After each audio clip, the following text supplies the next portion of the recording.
அவங்களே சட்டத்தை வந்து மாற்றிருக்க முடியும். ஒரு சின்ன ஆர்டர் வந்து போட்டிருக்க முடியும். போட்டு தேவைப்பட்ட கெசட் பப்ளிகேஷன் பண்ணிவிட்டு இந்த 65 பேர் லிஸ்ட்டை வந்து கொடுத்துருக்க முடியும். கொடுத்துருந்தா எலெக்ஷன் கமிஷன் மேலே நமக்கு நம்பிக்கை பிறந்திருக்கும். இவங்க பீகாரில் பண்ணுறது எதுக்காக இந்த எஸ்ஐஆர் இருக்கு, எதுக்காக அப்போஸ் பண்ணுறாங்க?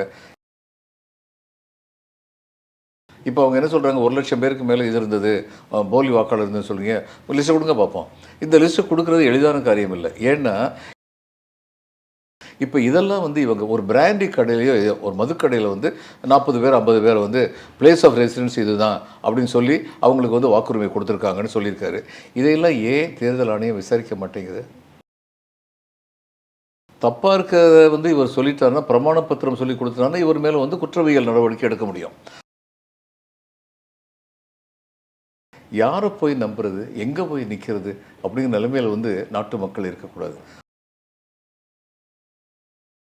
ஆச்சி கொழுக்கட்டை மாவு வந்தாச்சு. ஆச்சி கொழுக்கட்டை மாவிற்கு கொழுக்கட்டை அச்சை கேட்டு வாங்குங்கள்.